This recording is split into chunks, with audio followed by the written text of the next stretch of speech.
in storytelling mode.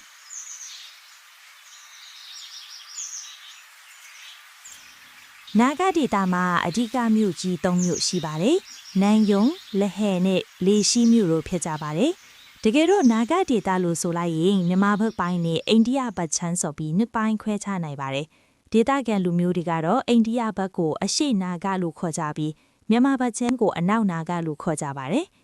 Google မှာရှာလိုက်ရင်ရိုးရာဝတ်စုံတွေနဲ့လှပကခွန်နေကြတဲ့ပုံတွေဟာအိန္ဒိယဘက်အချမ်းကနာဂလန်လို့လည်းခေါ်တဲ့နာဂဒေတာဖြစ်ပြီးတော့ခလေးငယ်လေးကြီးအထက်ထက်နဲ့အယိုးပလိုင်းလိုင်းနဲ့အဖိုးအိုကြီးတွေလည်းပိန်လီပြီးအဝတ်စားအဟောင်းနှွဲနဲ့ပုံဒီဆိုရင်တော့မြန်မာပြည်ကနာဂဒေတာရဲ့ပုံတွေဖြစ်ပါတယ်။ဘာလို့ဒီလိုတွေခိုင်းနိုင်ပြောနေရတယ်လဲဆိုရင်အဲ့ဒီကဒေတာကန်လူမျိုးစုတွေရဲ့ခက်ခဲစည်းငဲမှုဟာမဲမြင့်ကြုံမှယုံရလောင်တဲ့ချီကိုတကယ်ပင်ပန်းကြမ်းတမ်းစွာပဲအခုချိန်ထိကိုရုန်းကန်နေရဆဲဖြစ်နေလို့ပါပဲ။သူတို့ရဲ့အသက်မွေးဝမ်းကြောင်းမှုတွေစီးပွားရေးကိစ္စတွေကိုတော့နောက်အပိုင်းတွေမှာအလင်းတင်သူတို့ဖော်ပြသွားပါမယ်။ကိုယ်တိုင်မျက်မြင်ကိုယ်ရိနေထိုင်ခဲ့တာကတော့နန်းယုံမြို့မှာပဲဖြစ်ပါတယ်။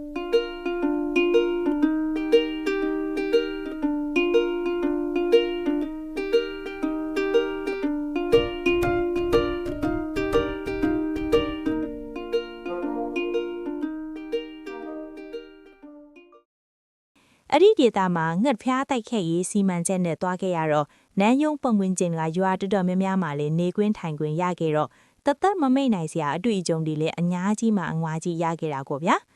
နာဂရဲ့မြို့ကြီး၃မြို့ရဲမှာပါဝင်တဲ့နန်းယုံမြို့ဟာဆိုရင်ဘေးပတ်လည်မှာပတ်ကွိုင်တောင်တန်းတွေကကာယံထားပြီးအလဲချွင်ဝန်းလို့ဖြစ်နေတဲ့နေရာမှာတည်ထားတဲ့မြို့တစ်မြို့ပဲဖြစ်ပါတယ်နေရာဒေတာအားဖြင့်တော့အလွန်မြင့်မားတဲ့တောင်ပေါ်ဒေတာမှာတည်ရှိပေမဲ့မြို့တည်ရှိနေတဲ့ပုံစံအားဖြင့်တော့အလဲပိုင်းချွင်ဝန်းဒေတာလို့ပုံစံမျိုးလေးဖြစ်နေတာပါ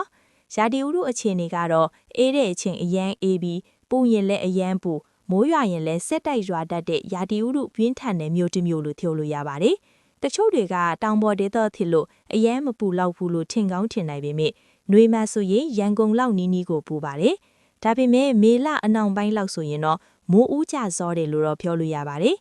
မိုးလင်းမှဆိုရင်တော့ဆက်ရွာပြီးဆိုကလေးကခဏခဏရွာတတ်တယ်လို့မိုးလဲများလိရှိပါတယ်မိုးရင်းဆိုရင်တော့တောင်ပေါ်ဒေထောက်တွေရဲ့ထုံးစံတိုက်လမ်းတွေပြက်တောင်တွေပြိုတောင်ကြရည်တွေကျလို့လမ်းမန်းဆက်သွယ်ရေးဟာအရင်ထက်ကိုပိုပြီးခက်ခဲလိရှိပါတယ်။နန်းယုံအကြောင်းပြောတော့မြို့မှာရှာရှာပါပါလက်ဖက်ရည်ဆိုင်နှစ်ဆိုင်ရှိပါတယ်။ဒါတောင်မှတစ်ဆိုင်ကလက်ဖက်ရည်ကဘလို့မှကိုတောက်မရတဲ့အနေအထားပါ။နောက်တစ်ဆိုင်ကျွန်တော်တို့ထိုင်နေကြဆိုင်နာမည်ကတော့ Aiden လို့ခေါ်ပါတယ်။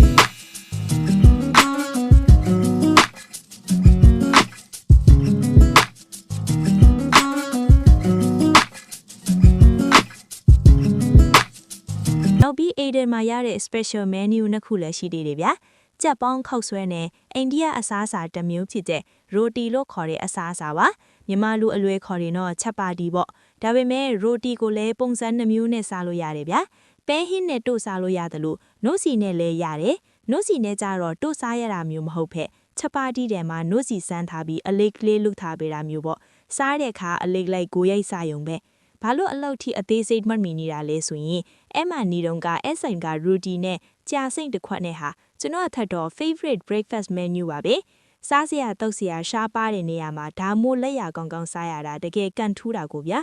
ဆိုင်အနေထားကလည်းတောင်ဆောင်လေးပေါ်မှာဆိုတော့လေတဖြူးဖြူးနဲ့မနက်စားဆိုင်ရဲ့ vibe ကလုံးဝကွက်တိအဲ့မှာကတော့တကယ်5 star ဆိုင်ပေါ့တဲစရာနေရာအနေနဲ့ကတော့တဲခိုခန်းတစ်ခုပဲရှိပါတယ်ဒါကလေတိနှစ်ပတ်လုံးမှာဒါနာဂရိုးရပွဲလုပ်တဲ့အချိန်မှာဒါနိုင်ငံခြားရဲတဲ့တွေတခြားမြို့ကရဲတဲ့တွေလာတဲ့အချိန်မှာပဲတေးချဖွင့်ပြီးတဲတဲ့လူတွေရှိလို့တခြားချိန်တွေမှာတော့ပိတ်ထားတာပဲများပါလေမြို့ကကျင်းတော့တကူးတကလည်းဘသူမှမလာတဲကြဘူးလေစီးပွားရေးအနေနဲ့အဓိကစီးပွားရေးကတော့တောင်ယာစိုက်ပြီးရသမျှကိုမိသားစုတွေစားကြလေပိုလွန်မှပဲအတိအနှံလေးရောင်းချစားတော့ကြလေပေါ့တကယ်နေကန်လူမျိုးတွေရဲ့စီးပွားရေးကတကယ်တာပဲတခြားဘာမှအပေါ်သိမ့်မလုပ်ကြဘူးအမှန်ပြောရင်တခြားသိမ့်မလုပ်တတ်ကြတာလည်းပါမယ်အခုနောက်ပိုင်းမှာတော့လူငယ်တွေကအမြင့်ကြီးနားတို့အိန္ဒိယတို့ဘက်မှာကျောင်းတွေသွားတက်ကြအမြင်တွေကျဲလာကြတော့ကုံစုံဆိုင်တွေဖွင့်တာမျိုးထမင်းဆိုင်စားတောက်ဆိုင်ဖွင့်တာအတုပ်ဆိုင်ဖွင့်တာ online shop ရောင်းတာမျိုးတွေကုန်ကားမောင်းတာမျိုးတွေအမျိုးစုံလှုပ်သက်လှုပ်လာကြပါသည်ဒါပေမဲ့ဒါကနိုင်ငံမျိုးပေါ်ကလူတွေအကြောင်းကိုပြောနေတာမှာ နောက်အပိုင်းတွေမှာနာဂဒေတာရဲ့ရွာတွေကလူတွေအကြောင်းရွာတွေအကြောင်းရှုခင်းတွေအကြောင်းကိုကိုယ်တိုင်မျက်မြင်ကြုံခဲ့ရသမျှကြိုးစားပြီးဆက်လက်ပြောပြပါအောင်မေဗျ။စောင့်ဖတ်ကြပါအောင်ဗျ။